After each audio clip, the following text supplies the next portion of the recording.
All right, so I know it's been a while since my last video on the subject. I've been really busy with work, and my free time's been kind of optimized, or not optimized. The polar opposite has been compromised a lot. So it's just been, it's hard again being in this field and having free time to do anything outside of maybe streaming, because that's the closest thing to relaxation time I get. And so these are things I do on top of that. So I know you've been wanting to hear the next in the series, and I was debating between bassoon and saxophone. I was like, oh, I could go straight to bassoon and make sax kind of its own thing. And then I decided against it at the last minute. I said, oh, let's talk about saxophone, because saxophone for arrangers and composers is a love-hate story. And what this means is that, number one, saxophone, and I'm a saxophonist, okay? That was my primary instrument. Still one of my instruments I'm very passionate about. But as a composer, saxophone is very specific. If anything, to better place it, it's hyper specific. And it plays for an instrument that's renowned for its improv and for certain, and being flexible in certain ways. The flexibility is more of a myth in practice.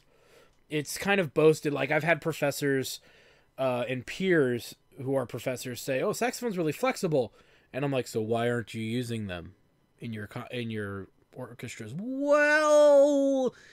And then they just say, well, I don't think to do it, or it's not standard, so I don't write it. And I'm like, well, if you wrote it over the years, you could make it standard. And the reality of it is then I give them my piece as a sax player. Most of my peers and the other people that I have done master classes with or taught at their universities that they teach at, when I explain saxophones to them, they're like, I never thought of it that way. And I'm like, yeah, you didn't think, because you don't think about that instrument unless you're specifically writing for a dipshit. And that's really the breakdown of saxophone. So first, this is going to sound like I'm bashing saxophone. So if you're a sax player, just calm your moobs, okay? Those are man boobs. All right, just calm down. All right, do a line of coke or smoke a little pot, whatever, mellow you the fuck out. Because, yeah, what I'm gonna say is going to sound negative. It is not negative. It is inherent of the instrument and its style. But I will save the positives for the end, so we end on a good note, because the positives outweigh the negatives. Okay, and so that's how we have to break that down. So this is why we're having this kind of discussion. And you need to be objective. Don't think of yourself as a sax player. Look at it from the perspective of a composer. And look at it from the perspective of your audience as well. So, first of all, saxophones in the orchestra, they weren't even common until after the early 1800s. So, and even common is very generous. They were more niche. And you saw them in orchestras, and like the Russians started using them. There's a few Shostakovich pieces out there that have saxophone in it. But it's like one player. I want to say there's the Romeo and Juliet or something. I forget the name of the piece. There's a tenor sax part in it. You started seeing them more frequently in the 1900s. Gershwin used sax sections in his pieces. But you really didn't see them very often. And a big question I get is, why don't we see saxophones in orchestra? Well, I am going to answer this question. When you look at an orchestra, and actually concert band is actually a really good parallel to explain this very easily. When you look at a concert band, you have 20 clarinet players, 10 flautists in a perfect environment. You have 10 flautists, you've got maybe 6 trumpets, 6 to 8, sometimes 10 trumpets. You've got 4 to 6 horns. You've got 4 to 6 trombones. You might have 3 tuba players, and so on and so forth. But when you look at like an honor band, like let's say it's a high school honor band, or it's the top tier band at a university, what's the sax section comprised of? 4 altos, 2 tenors, and a bari. That's it. 4 altos, 2 tenors, and a bari. If your honor band or your University has more than that. Either you're not in the highest band, or whoever's running the program is maybe a little too nice or generous, or they're a little awkward. And awkward is not being said positively. In standard band practices, we only have 4 altos, 2 tenors, and a bari. And there is a very vicious and distinct reason we compose that way. There are all types of literature on composition and orchestration specifically for saxophone, and there's a very distinct reason for this. When we break down clarinets and flutes, and let's just say the woodwinds in general, saxophone has what's called I'm going to make this term up to simplify it rather than going into the intricacies of the scientific terms and the weird European terminology of, the Italian terminology for crap. What it is that they cut through like a lightsaber through butter. Okay? And I'm not kidding. Saxophones, their tone and their timbre, their color, and pretty much everything that defines them in their sound is incredibly distinct. But they sound like French horns. No, they don't.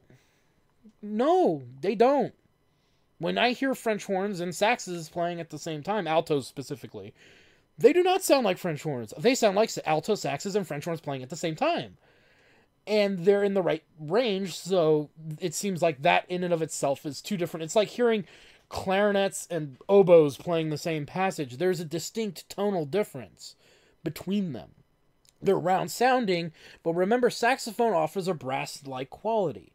Okay, so now it sounds like there's this other sound of instruments. So, again, this is the thing, is that we don't use a lot of sax players in general. All right, jazz bands, 4 altos, 2 tenors, and a bari. Okay, why do we keep seeing this pattern? Even in the Gershwin stuff, I believe it's 2 altos, a tenor, and a bari. Okay, under the guise of 4 altos, 2 tenors, and a bari. Some groups use 4 altos. It depends on the arrangement, too. I forget which one, if there was 4 altos, 2... I forget, I think it was 2 altos, 1 tenor, and a bari, I think was the original... was it April in Paris or Rhapsody in Blue? One of the two. And so, objectively, we have to break this down. And the problem is that saxophones, the reason you don't see them in orchestras is because they are... It's very distinct. And that's me being polite. It's not a bad thing. It's just that sound is indicatively distinct. Okay, so and I'll give you an example. Let's take the Lord of the Rings Symphony by Johann de May. All right, let's take the Gollum movement. Now, this was originally a concert band piece written in 1988, right? The third movement, the Gollum movement, has a soprano sax solo.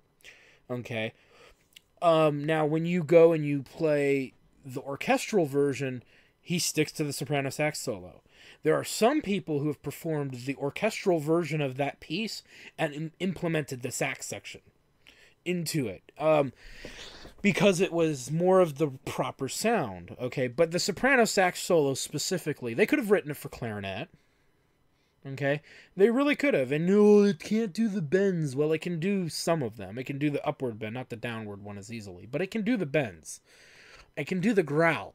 It's just not the right color. Okay, or timbre, whatever term you want to, whatever term gets your rocks off. Saxophone is notoriously distinct for its sound and its tone quality, and it can not necessarily cut through pitch wise, where like piccolo you need only one pick player because that thing will cut through anything because of how high pitched it is. It's because of the distinct sound that it makes that it can be off-putting to a lot of orchestral style sounds. Again, this is a reason you don't see them in, saxes being used in, like, the score for Avengers Infinity War. Okay, or you don't see it used in big Hollywood movies, unless that's the sound that specific tone is a feature. Okay, so this is something you really have to think about. In the orchestral environment, saxophone is a niche thing, and it really should... it kind of should stay that way. And another example of that is to listen to the Philip Glass Saxophone Concerto. Saxophone Quartet Concerto. It's got an alto, a soprano, a tenor, and a bari as the soloists. And even when the orchestra is going full blow with the saxophones, you can still hear them. And yeah, I know it's a concerto and you're supposed to still be able to hear them.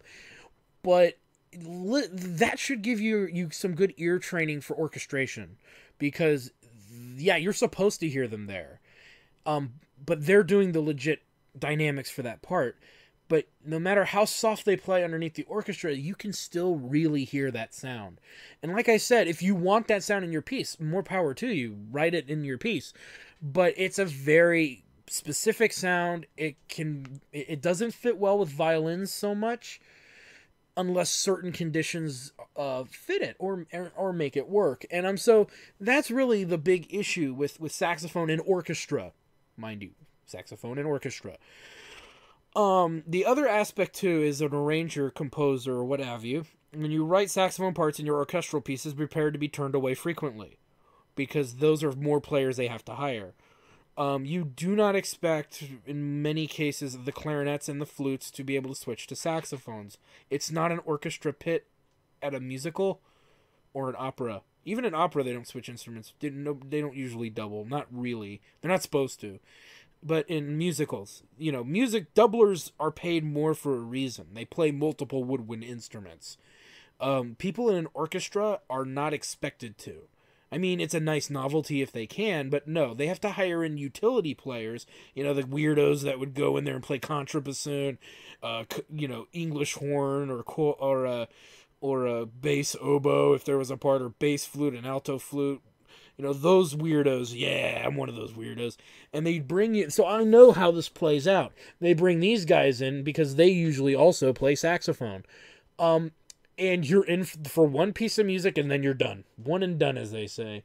And objectively, the problem is that unless your orchestra has players at their disposal or, an unlimited supply of cash, you're usually turned down unless your piece is killer. And in all fairness, what you might think is a really good piece of music, others would say, it's all right.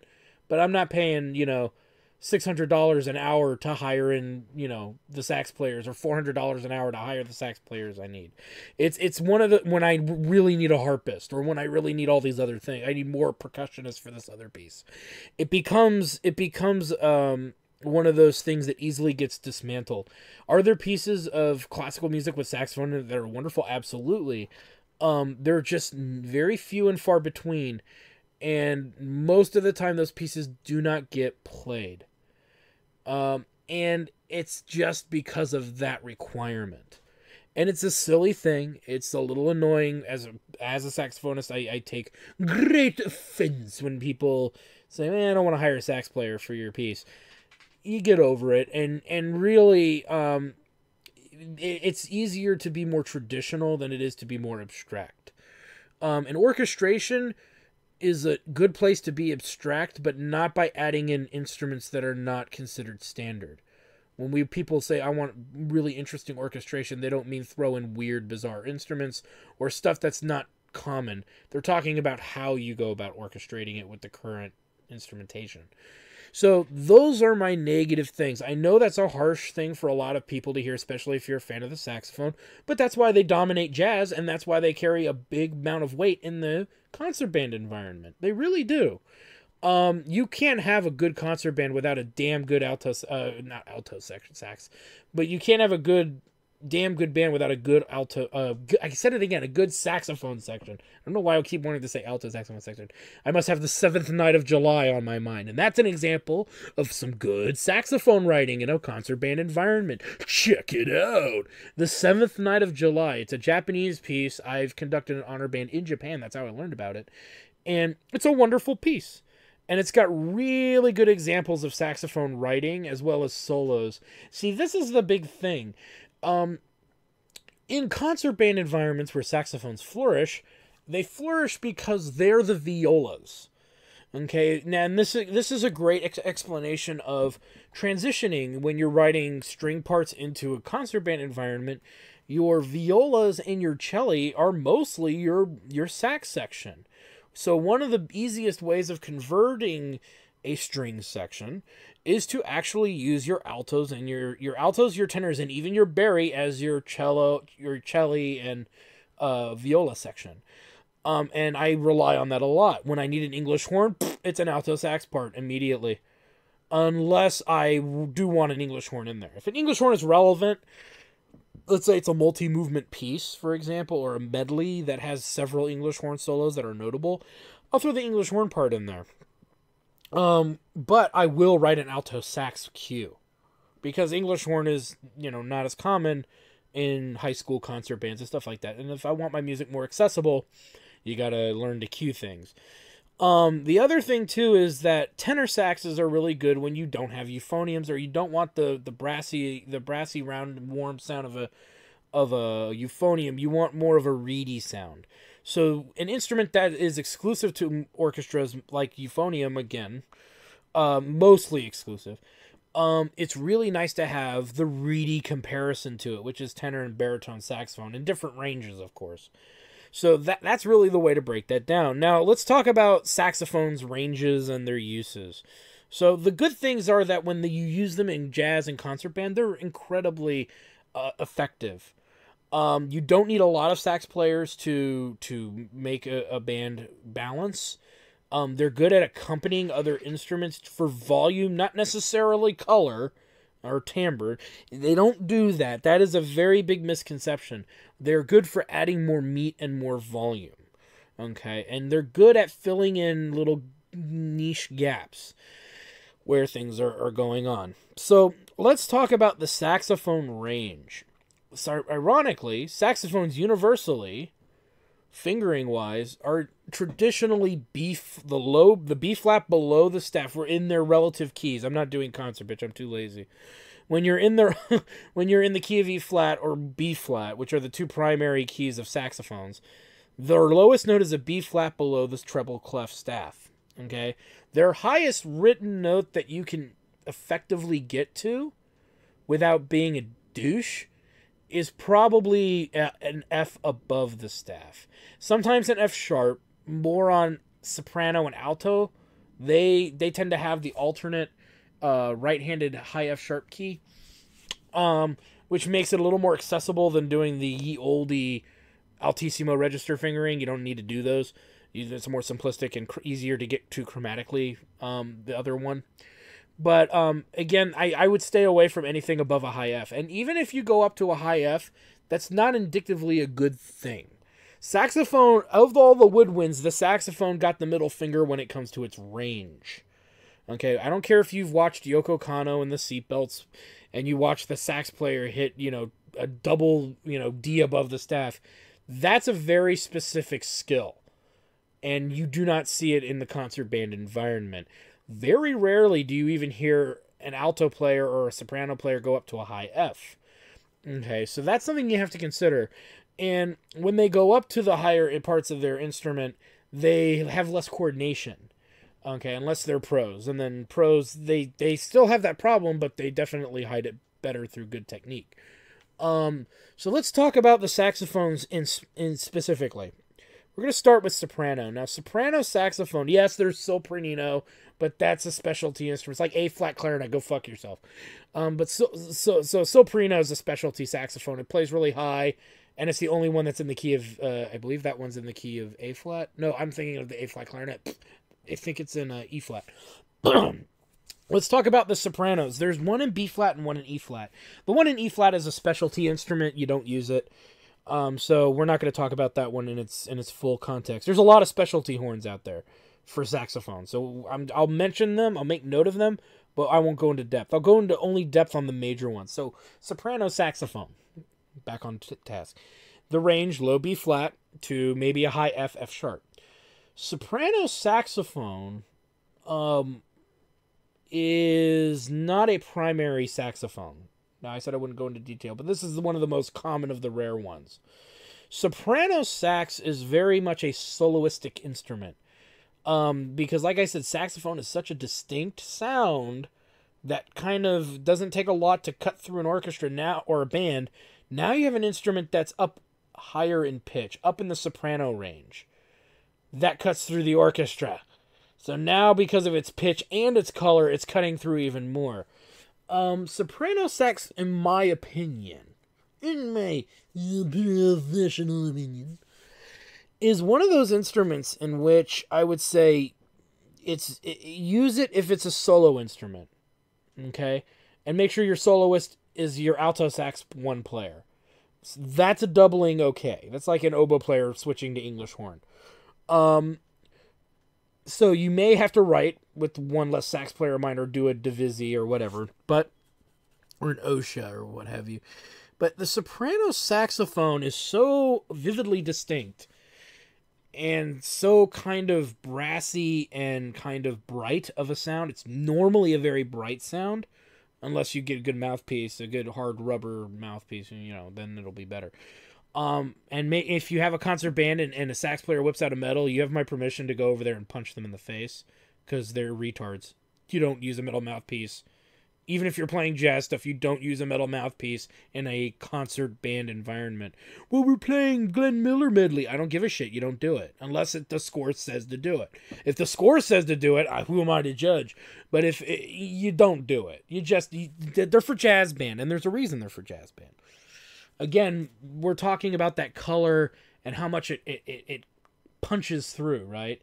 Whereas when you're in a jazz band environment, you have so much bigger of a sound source behind you, right? You have trumpet players wailing on top. You have trombone players being rough on the bottom. The metal mouthpieces easily help sax players cut through that and are very bombastic, if not controlled. But in a concert band environment, they are almost non-existent. So anyway, back to soprano sax. Sorry, I get on these tangents because there are very particular things composers overlook with their sax sections. And if you were to use sax players on metal mouthpieces, cut them in half. One alto, one tenor, and bari. Don't do 4 out, or one first, one second alto, one tenor, and a bari. Don't use a whole section to do that. It's not gonna work in your favor unless you're doing like a jazz feature and the saxes are a feature within that. That would be my exception to that rule.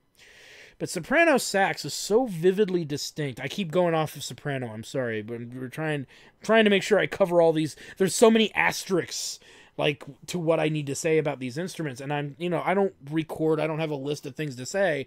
I'm just giving you insight as it comes to me for writing these things. Soprano sax is, again, oops, I hit the mic there. Soprano sax is very distinct. And because it's very distinct, again, it's better suited for a soloistic environment. Examples of this would be the Robert W. Smith, The Divine Comedy, second movement, Purgatorio.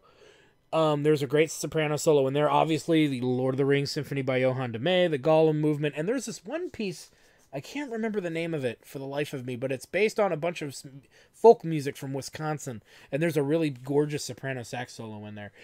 But again, it's a freaking solo. Once in a while, you see them in even circus music or marches, but they're very uncommon, and it's because of how distinct they are. And my suggestion is only write it if you're doing something soloistic with it.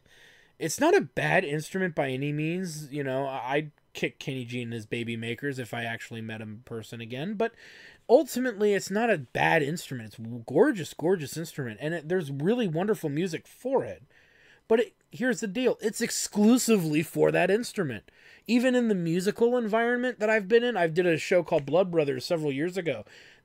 Anytime I pull out the soprano sax, it's because that's the instrumental feature of a song within that musical. Or when I did Once on This Island, that's another musical that has a soprano sax in it. Whenever I played the soprano, most of the time it was specific to feature it. So once in a while it played background, but not as often as you'd think. So these are examples of that soprano, the uses of soprano sax. I wouldn't use it unless you were making a distinct solo out of it. And even then, it would be because you want that sound more than anything else in the world. Okay, I wouldn't do it frequently. I wouldn't do it often. I wouldn't make a habit of doing it.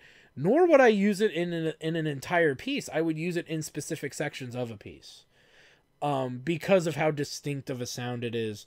And how off-putting and how it does not really blend with the rest of the soprano voices of your woodwind section, nor does it actually fit in well with the soprano voices of the brass section. So, I mean, this is subjective, of course, but that's why you don't see it very often.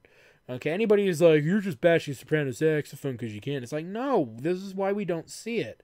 I'm trying to be real with you, bro. Try to be real with you. Hit the rock. Hey, yeah, I'm trying to be real with you.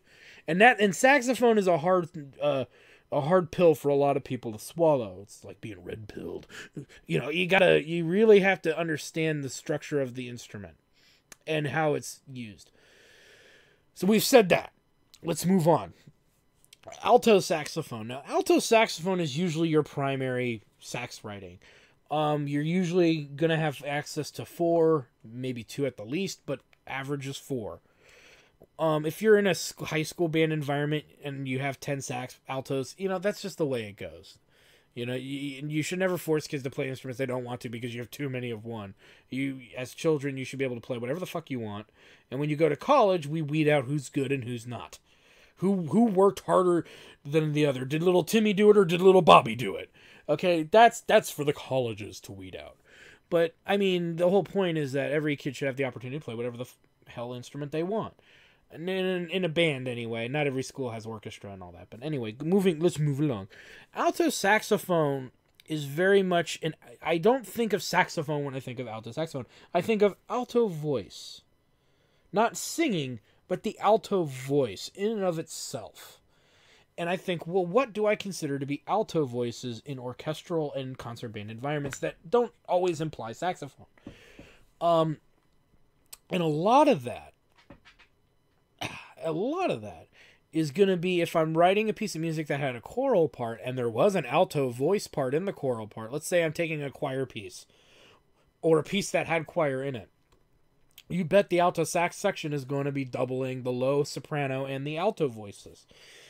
They're gonna double or be transcribed for or transposed from viola to alto saxophone, English horn to alto saxophone, low end of the oboe to alto saxophone. You're gonna get me doing it with horns. So if you have like a Wagnerian or a Mahler, or not Wagnerian, but a Mahler level French horn set of French horn parts, I might not write it for 6 horns, or I'll write it for 4 horns, and I'll have the alto sax section help beef them up a bit. Okay, so there's ways to break down an alto sax section. Now, an alto sax section as its own section, a piece of music you might want to reference is a piece called "Whatsoever Things" by Mark Camphouse. There's about 75% of the way through, there's actually a part where there's a sax choir section in there. That's right, sax choir. Not sax ensemble, sax choir. Get your shit right. And when you hear it played, it's very distinct, and you hear the alto as the featurette with the other saxes behind it. And that voice is really great. It can be a somber sound. But the thing with alto is, again, its lowest note is B flat. Its highest note is about F to F sharp on average. Anything higher than that, you're an asshole. Traditionally speaking. And the alto sax solos, when you hear alto sax solos, and I can give you some other references too that are not just concert band, but like Traverse Town from Kingdom Hearts. The middle of the instrument tends to sound very happy. It doesn't sound sad. Like English horn sounds sad, melancholy. Okay, the alto saxophone is a little brighter. It's kind of smooth. It's the smooth criminal of the woodwind section. It's a little bit more mellow, not necessarily somber. It can be made to sound somber, absolutely. Whereas the soprano sax is normally a very bright voice and very colorful voice. It's timbre. The alto saxophone is more mellow, okay? And the lower it goes, it maintains its mellowness, okay? Now, a bad sax player, and this applies to any of the saxophones, they honk on the bottom, okay? Those are bad sax players. Shame on you, okay? But you know, I can play pianissimo on a low B flat without having to get any airiness behind it. It's just really good technique. And you really have to practice doing it until you've, mastered that technique. Maybe one of these days I'll teach woodwind pedagogy on this channel. about how to be a better woodwind player on every woodwind instrument, because I play every woodwind instrument professionally. It's studio-wise as well. So breaking this down, alto saxes are very mellow. On the bottom, they should be mellow too, but they can also honk. Or they can give like a big foghorn kind of sound. Oh, no, that's contrabass sax. But it's like a big bop, bop, bop, bop, bop. Or it can be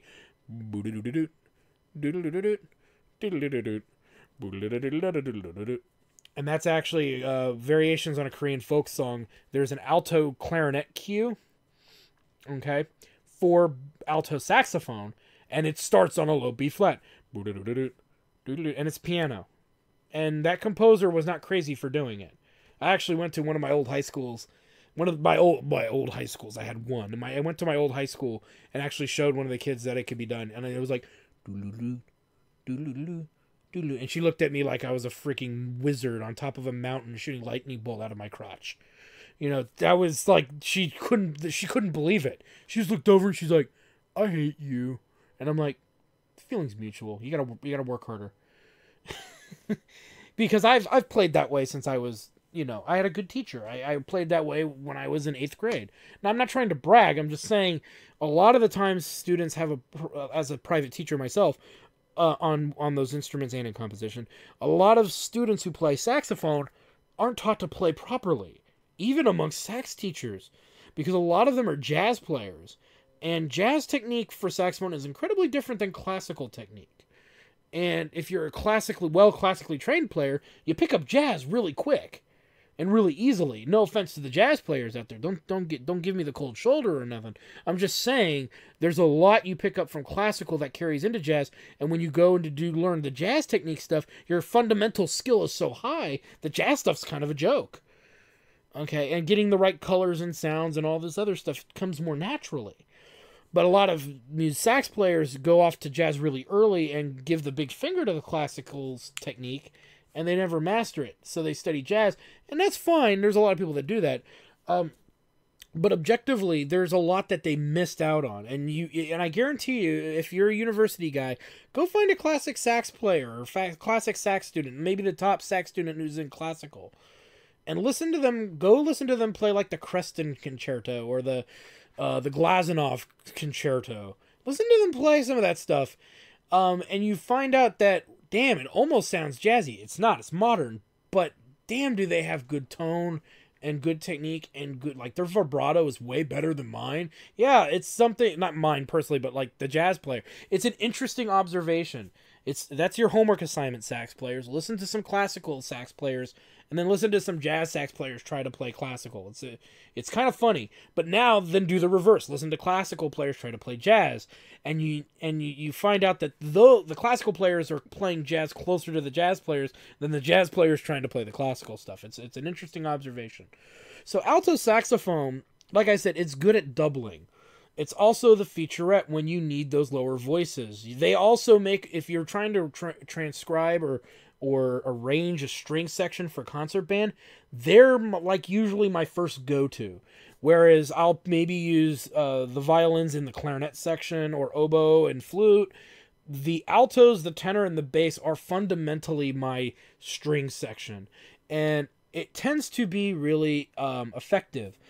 The other thing that alto, like I said, so think of it as that. Alto saxophone is great by itself.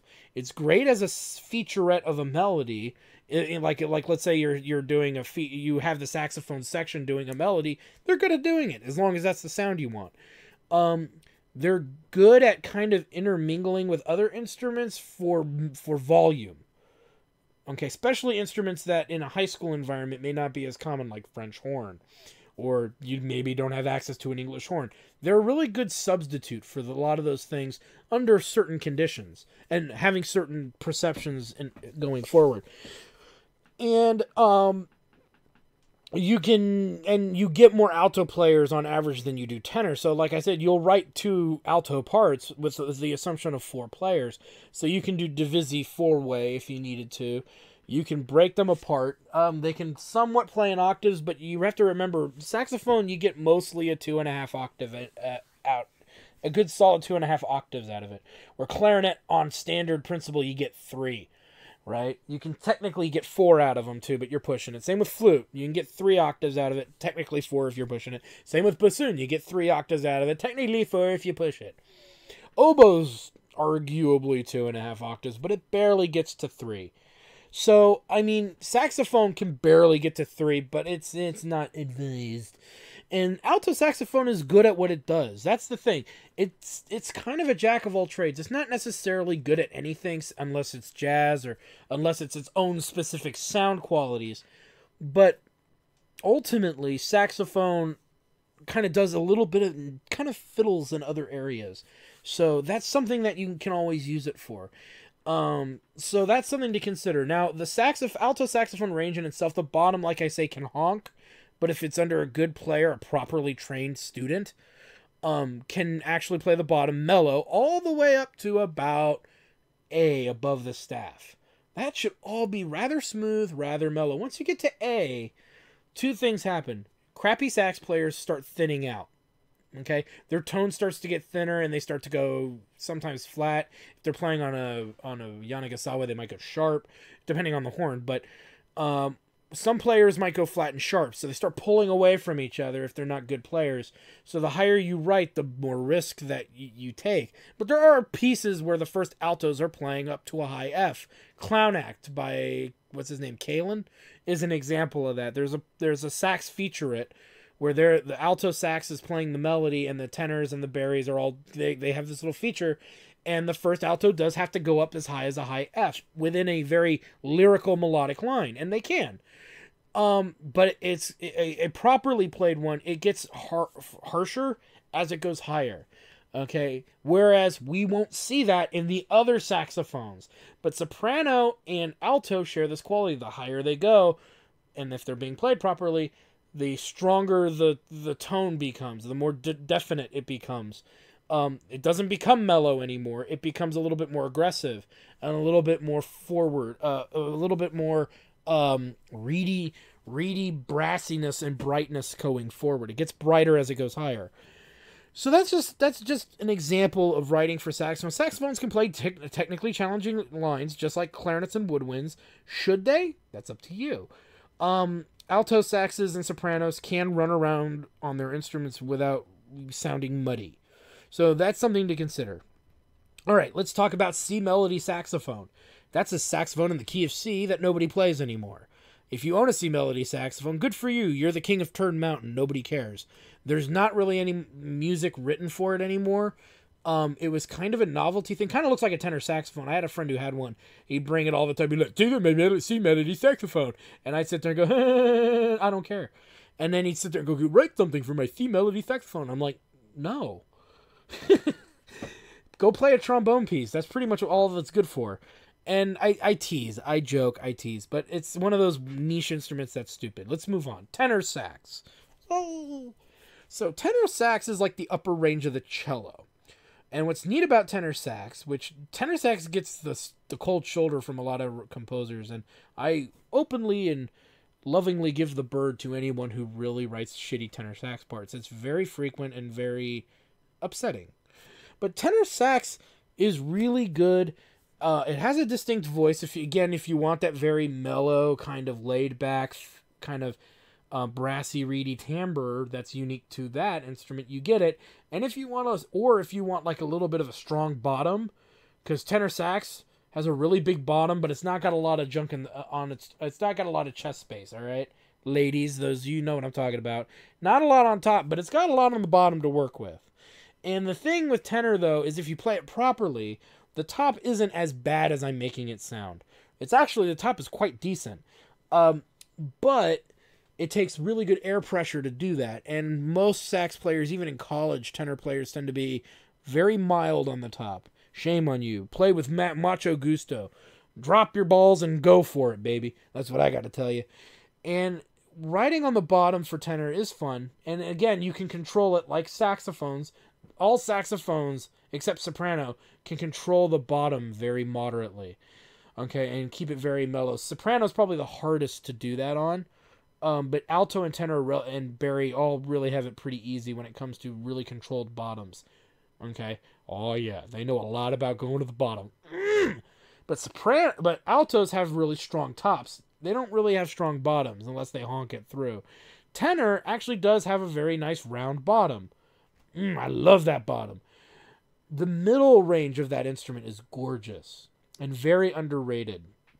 Anywhere between like a low F in the staff all the way up to maybe an octave above. That octave is wonderful. Writing above that, you might start getting some thinning out, okay, and a little bit of like a weakness to it. But if it's a solid sax player and you give them maybe a decent dynamic that where they can stress that accent a bit more, that up on the top, they can actually sound a little fuller, but they still sound very mellow. An actual equivalent would be the high end of the English horn, right? In Borodin Symphony Number 2. Okay, where you hear that English horn trying really, really, really hard to play up high. Or a better example is, think of the timbre and color. And again, they're distinct between these two instruments, but think of the bassoon solo from Rite of Spring. Okay, they start to sound weak like that, but if they put enough air pressure on the top, I am not an English horn, I'm an asshole that plays bassoon who's way better than you. That's really, a tenor sax could do that same thing on the top if they're a decent player, but again, that's very featuresque of the instrument. Tenor sax is good at covering various other parts, again, with that tone issue in mind. They're very good at covering trombone parts, surprisingly, or adding more oomph to a trombone section. But again, if you're doing a big brass fanfare in the middle of your piece, I usually leave saxophone out. But if the whole band is going, they easily complement euphonium and trombone. Easily. And they also, which this is an oversight by a lot of composers, they double alongside bassoon rather well. Bassoon and tenor sax are probably, of all the saxophones, bassoon and tenor sax are probably the only two instruments that share the most in bassoon shares the most in common color-wise to a tenor sax, at least in the middle and top range of the bassoon. And I say this because I mentioned earlier that there's very few instruments that saxophones double well. And that would be the closest one that doubles. And again, it's not great or good, but it's the closest one. Or the upper end of the bass clarinet.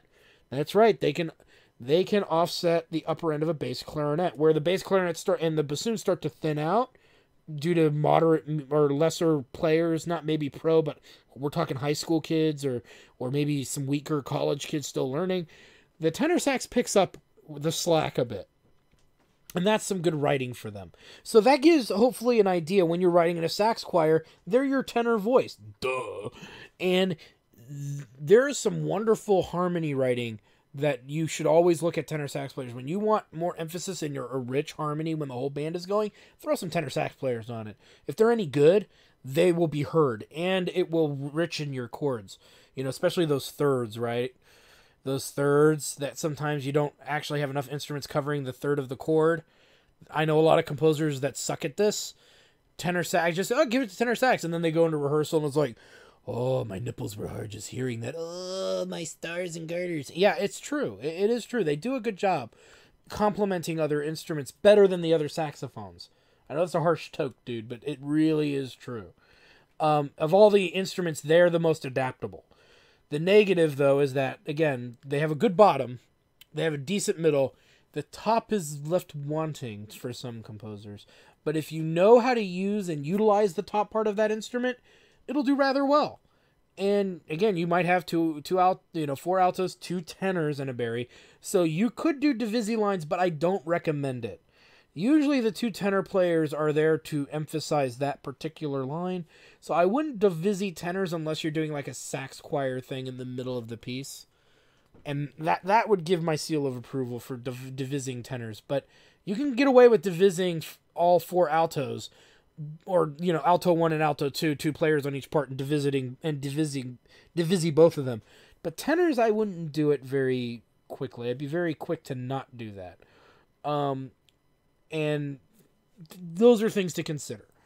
But yeah, it's a solid instrument. To me, it's the less there's less that you have to worry about with tenors. Tenor is pretty safe, especially if it's doubling other instruments. but it also does really well during solo passages, as long as that's the color and timbre you want. I know I'm using color and timbre are redundant, but just in case for those who are not as versed in the verbiage. Bari sax. Oh, do I love bari sax in a weird way. Not in a way. Bari sax. It's very sexy, but the thing with bari, it's not that it's a love-hate relationship. You know, it's like a fat Thai hooker that you keep purchasing because there's something about that hooker that really does it for you. You can slap the thigh and ride that wave and it never stops making you smile. But there's a thing about okay, that got a little dark, but anyway, bari sax is pretty much that. Baritone saxophone is utilized by a lot of composers piss poorly, to the point where I glare at them and then I want to punch them and beat them to an ounce of their life. To a tiny ounce of their life. Now, I say this because when I teach master classes for composition and I look at band pieces, nobody seems to know how to write for baritone sax. And it makes me a sad panda. Not just any panda, a sad red panda. Just look up red pandas and imagine them sad. And then anybody who would make that animal sad should be beaten to death with a kendo stick. Bari saxes, even though people write them as bass instruments, this is a term that needs to be uttered. Baritone. Baritone. They are the baritone instruments. So what do people usually do with their baritone voice? Oh, they're just going to double bass, clarinet, and tuba. Useless fucks! All of you useless fucks that do that. No, it's not a bad thing when they do that. But they are not a bass voice. So what ends up happening is you get pieces like the British Eighth, where they're jumping around like assholes between the bass line and the offbeat line. So if you've ever heard the British Eighth March, for example, you have boom, boom, boom, boom, boom, boom, boom, boom, right? And the bass line, or something like that. It's in 6/8, but whatever. No, it's not. It's in 2. And then you have ba-da-da, ba-da-da, ba-da-da, ba-da-da, the offbeats. Ba-da-da, ba-da-da, ba-da-da, ba-da-da. So the bari sax player, because the composer didn't know how to write for the instrument as a raging asshole, wrote the bass line and the offbeat section. So they now have a low note. They have to jump octaves. They have to play from the G in the staff to the G above. Now that sounds easy. Oh, they just put a thumb key down. But they have to do it every other note in a 16th passage. And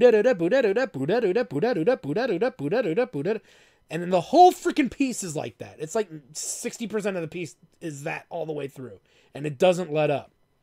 That's not writing for the bari sax appropriately. Well, what have you done? I would have done one or the other, not both. And most of the times the bari sax gets a bass line, in which objectively, yeah, it could be a bass line, but stylistically and utilizing that instrument to its very fine level, that's not the best use of the baritone sax. It's easily a quick cut over, right? It's easily let's just give him something to do. But some of the best arrangers, you'll notice, actually utilize bari sax really well. I'll give you an example. Perse all'Angrenja. The Children's March Over the Hills and Far Away. When the bassoon, everybody goes, oh, that's a bassoon solo piece. Bum, ba, bum, ba, bum, bum, ba, da, da, dum, ba, dum, ba, dum, bum, bum. It's actually not, in most arrangements, I think even in the original, it's not a solo. It's bassoon and bari sax played together, I believe. Or it's an optional thing. It's an OSHA. And so really, that I've seen, even in the original, I think it's an OSHA. It says OSHA and it's done in like as an optional thing. But the thing is the bassoon plays it very nicely. It's a wonderful little bassoon solo. The bari sax gives it character. It gives it a more like scruffy little sound. So you don't get just this very nice bassoon round, kind of like really peaceful sounding bassoon part.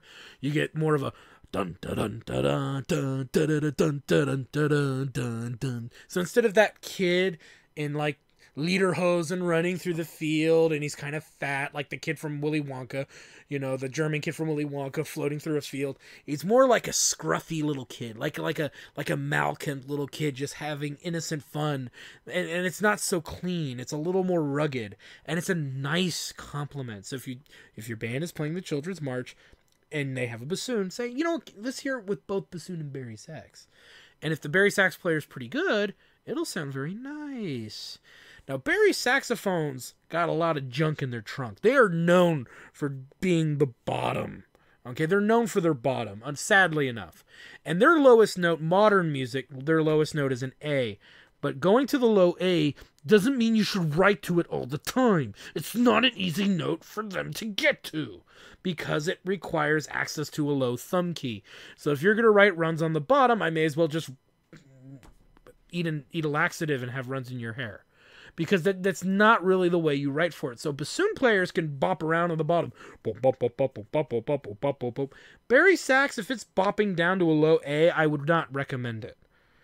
Okay, doing like a bump, bump, bump, bump, bump, bump, bump, bump, and the low A being like two of those notes, no.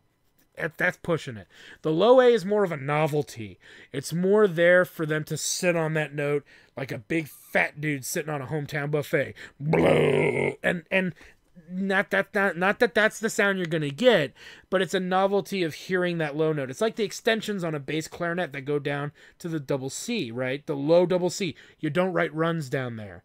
Okay, you don't write bouncing around down there. Once in a while you go boom, boom, boom, boom, boom, boom, boom, boom, boom. And then that last note, that lowest note, ba ba ba ba boom. That lowest note is the extension. Okay, that's okay, but bouncing around frequently down there is looked down upon as piss poor orchestrational skills and piss poor writing skills. So don't be openly mocked. Don't be fooled.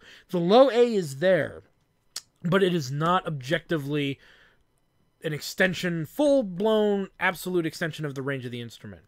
It's a novelty. It's a specialist thing. If they're doubling a simple bassoon part, make them go to the low A. And yeah, they don't have to honk that out. It takes a little bit of pressure, but they won't honk it out if they're any good. But it's got some meat to it. It really does. And the low end of the bari, unlike the tenor, when they go low, it starts to get a little beefy. But the bari sax, definite beef. They've got the beef. And that's what's great about that instrument, is its beefiness is pretty good. All right, it's like going to In-N-Out Burger, man. They got some good beef, okay? But tenor sax is more like an In-N-Out Burger. They got really thin patties there, smash burger, right? So, that's an example of that. I got to go to Fat Burger for a bari sax burger, baby. Fat Burger's got thick patty. Or it's like those restaurant burgers. Look at all that thick beef. And that can come through if you let them play out. If you want them more reserved, they do sound really nice on the soft end. So write them soft if you want. On the bottom, it's more like a reed organ sound, and it's a very nice effect. But the bottom of the bari sax is usually the most utilized part, to a fault. Okay, to a fault, because what is bari sax really good at doubling? Tuba and bass clarinet. Well, they kind of can, but sometimes the bari sax, when you do bum, bum, bum, bum, bum, they can't hit the lowest note because it's not a bass instrument. It's a baritone instrument, so it doesn't always hit the lowest note. Sometimes they have to hit the note above. And this can sometimes not sound good. Sometimes, very rarely, but sometimes it's not what you want. And so my solution for that is to let them play like a first bassoon part that doesn't do that. Okay? Or let them play what the tenor's playing, except maybe down an octave or in the same octave as the tenor.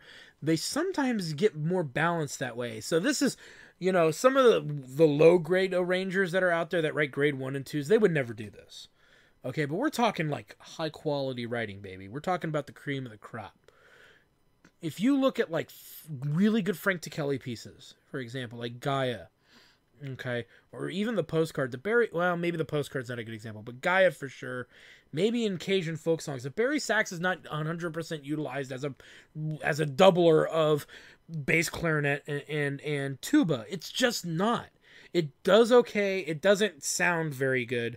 Not good, not in a bad way. It doesn't blend well with euphonium, which are two baritone instruments, which you would think they would, but they don't, because the baritone sax sound is so distinct. over the euphonium sound. You know how I said French horn and alto sax don't always blend together really well to sound like each other? Baritone and bari sax are even worse. So that's not a solution. But if you need somebody backing up your euphonium player, that's kind of your best bet. Other than kicking your tuba player in the crotch. Your bari sax player is a good bet. The bassoon blends a little, I hate to say it, and this might be bias. I'd sometimes think the bassoon blends better with baritone horn on the top. But bari sax can do that job as well. And it's not a bad sound. It's just a very distinct sound. I should really word things better. I do apologize. Bari sax and baritone horn when they double, they work. It's just not the best thing to do. And really, for me, they're my cello voice, the bari sax. You can sit and be happy using them as a cello voice. So if you're doing an arrangement with bari sax from orchestra to concert band, yeah, they're gonna double the low brass or the low instruments, and that's fine. The denizens of the deep, that's fine. But they can also piddle around on the top, okay, of their instrument, and on the middle range specifically. The middle range is the better part of that instrument when it comes to the middle and the top. The top becomes incredibly thin. Even great sax players, the top kind of thins out. If you want an example of a jazz sax song where you hear a bari sax solo play, I want to say it's What Planet Is This by the Seatbelts. Listen to that. There's a bari sax solo in the middle. And then you hear it start to go higher. And as it gets higher, you almost can't hear it. And that's a professional player doing it. This is where the higher to thinner actually starts to kind of kick in. The higher that instrument goes, the thinner it gets. And it gets thin pretty quick. It's like giving Jabba the Hutt a ton of Slim Fast. You know, he has a big fat bottom, right? But he starts to get very petite on the top after you've been drinking Slim Fast for a week. So, or for a millennium, I don't know. I'm just saying stupid shit at this point as jokes. But it tends to thin out. Even with a lot of Air Force pressure, it gets to that. It starts to be that, I am not an English horn. I'm a bassoon player who got kicked in the balls. And it really gets obnoxiously thin. Thinner than bassoons usually. So if you're writing for bari sax, the bottom is a good way to go and the middle is wonderful. Especially if it's doubling bassoon lines. If it's going to do alto clarinet parts on the top. If it wants to do alto, what the fuck's it called? I'll just say trombone for now. The instrument left for me for cello. I swear I speak English. It's good for subbing cello parts too, and it kind of gives a nice sound. But usually you don't want more than one bari player covering that, because then it's too much bari, and there is such thing as too much junk in your trunk. Of your band, so to speak. And if you need that rugged sound, they're the ones that are going to do it. If you want that like slapping bass line, a good bari sax player can slap tongue a lot of stuff and give it a little bit of a percussive hit. And there's some cool stuff like Clown Act again. I'm going to refer to Clown Act again. There's a sound that sounds like a horn. It's not. It's the bari sax player flutter tonguing a note. And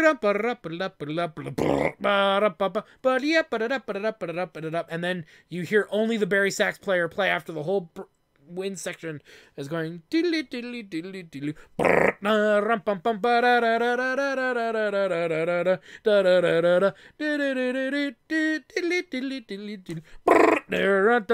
that's an effect that they can do. Or if you need a foghorn, they make an excellent foghorn. If you're that sound, you know, comically, that's what you can make them do. But baris are good at that. Now, the one thing they're not good at doing is running around. They start to get muddy.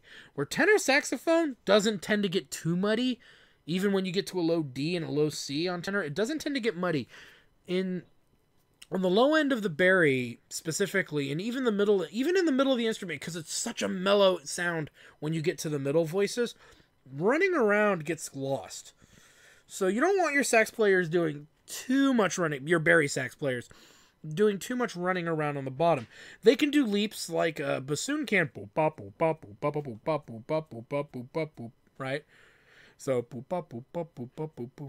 hurry up to Halloween, Halloween, Halloween, hurry up to Halloween, silver shamrock. I arranged that for a sax quartet when I was a kid. And everybody was like, I didn't like Halloween 3. I was like, I thought it was fine. Anyway, they're good at that. They're really good at that. And yes, of all the low instruments, they can most easily run around over a bassoon player. But again, like bass clarinet running around, they tend to get muddy and mucky. Unless they're by themselves, or it's a very simplistic run, you could probably get away with it. So that's one way to look at it. But again, they're not meant to do runs on the bottom, the low A specifically. And they're not meant to jump too much on the low A. But a little bit of jumping around, no matter if it's B flat, low B flat to E. If they can do it. So they're very good at like tenor sax. They're also pretty good at complementing. They're not as good as tenor saxes at complementing like the other instruments. But bari sax can complement two factions. They can complement the low reed section and the low brass, and they can also complement some of the tenor voices. And so that's something to consider. And usually a better utilization of them is to do middle low to middle, not the pedal or the lowest part of your section and the highest, or the lowest part of the section. It really doesn't do that well. And euphonium's even better at playing on the bottom than the bari sax is. Oh snap, I'm gonna start some fist fights here, but that's true. It's indicatively true. Okay. But bari sax has a much better middle sound to me than euphonium does. Euphonium has a much better high end. So, like, if you listen to Whatsoever Things by Mark Camphouse, the euphonium solo in that is very indicative. The middle sound is kind of almost starts to get out of its round sound to nasal, but as soon as it goes up, it soars like a French horn can. Bari sax does not soar. It does not soar. It's kind of like a high pitched fart. You know. It's like oh, no, that's a bad example. That's not a good comparison. It's kind of like an old reed organ trying to get up to the top. You know, an old squeeze box, if you will. A deep sounding squeeze box. Think of like listening to Ka's theme, the accordion theme, and you have the boo dun dun boo dun dun boo dun dun on the accordion. That's kind of what you're gonna get on the top. You know,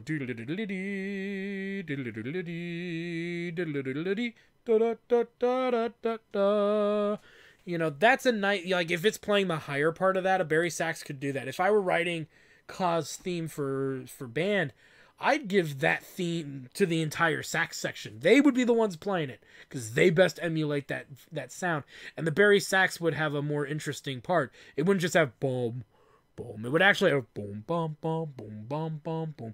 Or I could even rearrange it a little bit and put some brass players on mutes and give the bari sax part the melody on the higher end. Maybe the tenor too. The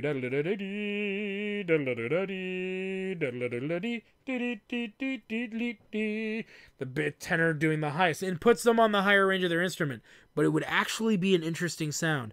You could do it easily and give it to altos, but it wouldn't have that squeeze box feel. The alto's too clean. In that range, it's too clean.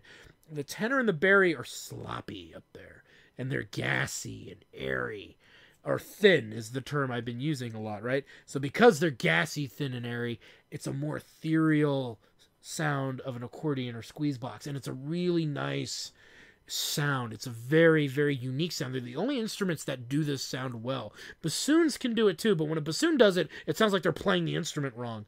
When a tenor and a bari sax player play up in those ranges, it doesn't sound wrong. It sounds labored, and it sounds labored. It really does. It sounds labored, and it sounds old and rickety and like. And that's a good thing, because that's a color that's, I would argue, is unique to those instruments. Brass can't do that. Unless maybe I fart in a tuba, but the brass can't do that. The other woodwind instruments, I would say bass clarinet sounds more like a reed organ right? Rather than like an accordion. So that's a way to think of it. The bass clarinet or clarinet choir sounds too much like a reed organ, whereas the bari sax and tenor sax sound more like an accordion effect. So that's a way you can break that down if you want to try to oversimplify it. And then the bassoon doesn't sound good when it's that thin. It never has. And it's too nasally, and that's probably why. So anyway, I hope... And then there's also bass saxophone and contrabass and subcontrabass saxophone. Bass saxophone is not a traditional instrument of any group. It's a specialty niche instrument. Do I need to say more? Contrabass saxophone. Find someone that has one. I know actually 3 people that have one, and I've played on them too. They're fun. But they're not traditional. You'll see them in sax choirs. Okay, you will see them in sax choirs, but you don't really see them outside of that. I saw one in a jazz band once.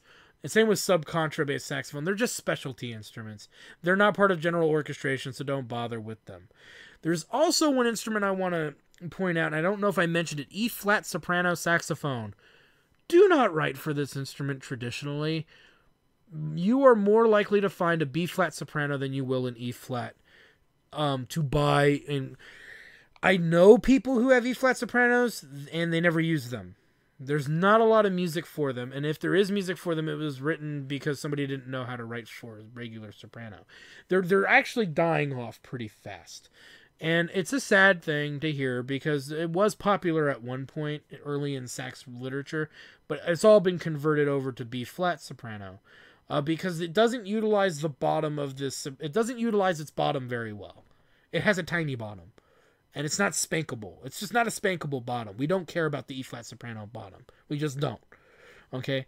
And really, the regular B-flat soprano does a better job of that. So anyway, I think, I know this went on long, but saxophones needed that extra 10, 15 minutes more discussion to clarify some things. I was very harsh with them, very mocking in a way, but it was very constructive. I still stand by saying I was mostly constructive in pointing out its bigger flaws, but also pointing out things that a lot of people overlook. And so that's something that we want to take from this. And I want to give you this example. I'm doing a concert band arrangement of the Megaman suite done by the Swedish Radio Orchestra. So this is a by-ear kind of arrangement. And if you watch, I made sure you could see enough so you could see the sax parts. Look at the parts they took over, that I've given them to take over from the orchestra, and you might start to see the style in which I write them. So I'm not going to play the whole thing because it's not fully done yet. It's about 70% of the way through, something like that. 80 to 90% of the way through. But yeah, it's mostly there. So let's have at it. You guys been really patient, so this is your reward.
So I hope that gave you guys an idea of some arranging tricks.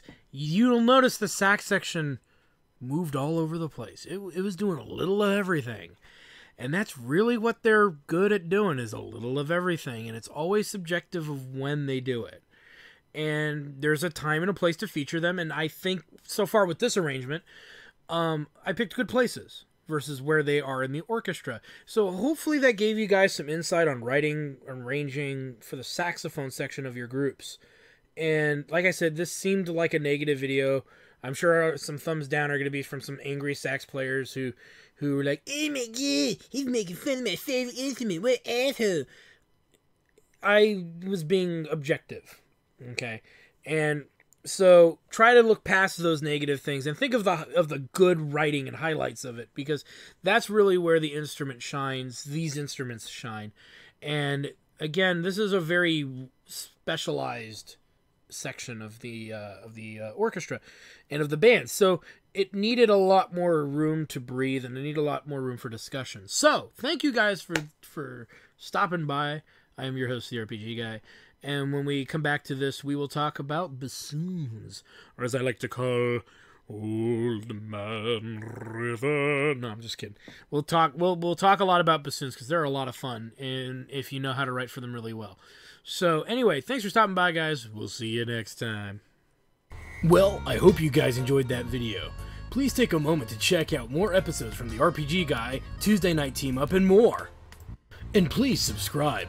Always support the channels you enjoy watching, and while you're at it, follow us on Twitter, Facebook, and Google+.